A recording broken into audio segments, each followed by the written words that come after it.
Attention please.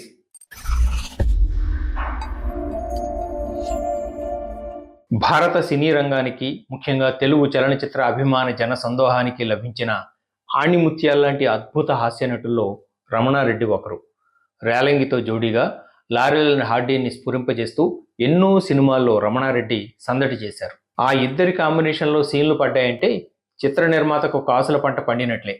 24 ఏళ్ల కెరీర్లో రమణారెడ్డి 200కు పైగా సినిమాల్లో నటించి అశేష అభిమానుల్ని మెప్పించారు.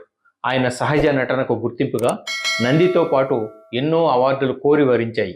స్క్రీన్పై కనిపించడంతోనే ప్రేక్షకులకు కితకితలు పెట్టి గిలిగింతల నవ్వుల మతాబులు వెలిగించగల ఉద్దండ హాస్యనట ప్రతిభామూర్తుల్లో రమణారెడ్డి ఒకరు.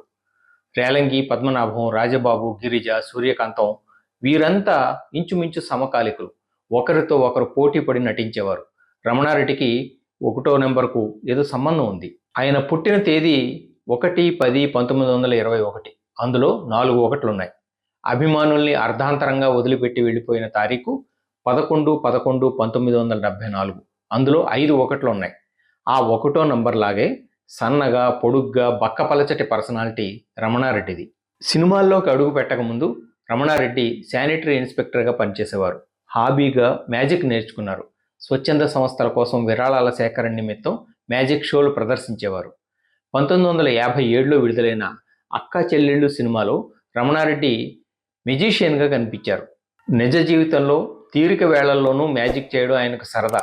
కమెడియన్గా, క్యారెక్టర్ ఆర్టిస్ట్గా, సినీ నిర్మాతగా భిన్న పాత్రలో రాణించిన రమణారెడ్డి స్వస్థలం నెల్లూరు జిల్లా జగదేవిపేట. ఆయన పోషించిన పాత్రల నోట నికార్సైన నెల్లూరు మాండలికం పలుకుతూ అభిమానులకు వీణుల విందు చేసేది. వృత్తి ప్రధానంగా నటనే అయినా రమణారెడ్డి రాజకీయాల పట్ల ఆసక్తి కనబరిచేవారు. అందుకు సంబంధించిన విశేష విషయ పరిజ్ఞానం ఆయన ముఖత ఉట్టిపడుతుండేది.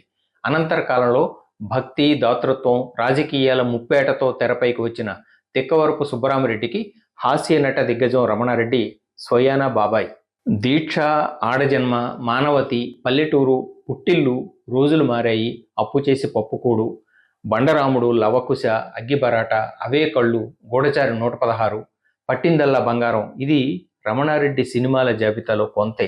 మిస్సమ్మలో డేవిడ్, రోజులు మారాయిలో కరణం, మాయాబజార్లో చిన్నమయ్య, గుండమ్మ కథలో కంచు గంటయ్య ఇలాంటి పాత్రలు ఎన్నని అవి ఎప్పటికీ మరపురావు. దశాబ్దాల తరబడి తెలుగు సినిమాల పోకడల్ని, ధోరణుల్ని ఆకళించుకున్న విశ్లేషకులు ఇచ్చే కితాబు ఏమిటంటే రేలంగి, రమణారెడ్డి ఈ జోడీయే జోడీ. హాస్యరసం పండించడంలో, సీన్లు రక్తి కట్టించడంలో ఒకరిని మించిన వారొకరు. అనంతర కాలంలో తమదైన శైలిలో వెలిగిపోయిన అల్లు రామలింగయ్య, పద్మనాభం, రాజబాబులది వేరే స్కూలు. వీరందరి ఉమ్మడి కంట్రిబ్యూషన్ తెలుగు వెండితెరకు స్వర్ణయుగ కాంతుల్ని సంతరింపజేసింది. చరణదాసి సినిమాలో నరుసు, కృష్ణల పేరిట డబుల్ యాక్షన్తో రమణారెడ్డి అందించిన డబుల్ ధమాకా చిరస్మరణీయంగా మిగిలిపోయింది. దాదాపు 6 అడుగుల రమణారెడ్డి బాపు కార్టూన్లలో ఎలా ఒదిగిపోయారో తెలుసా? చేసిన ట్రిక్కే మళ్లీ చేస్తూ గారడీ చేయడం తమాషా కాదు, వేసిన వేషమే మళ్లీ వేస్తూ కామెడీ చేయడం మజాకా కాదు, రెండోది ఒకటే రకంగా అయినా 1వ రకంగా వేయడం, 1వది 2వ రకం అయినా 3వ రకంగా చేయడం, ట్రిక్కు కామిక్కు కలిపే సినీ మాజిక్కుల మానసికే హమేషా చెల్లే తమాషా. కామెడీ, గారడీ రెండింటికి ప్యారడీ, మూటిలోన మేటియేను శ్రీ టి రమణారెడ్డి. మరో అంశంతో మళ్ళీ మీ ముందుకు వస్తాను. This is Balu Ekkal Devara signing off. నమస్తే.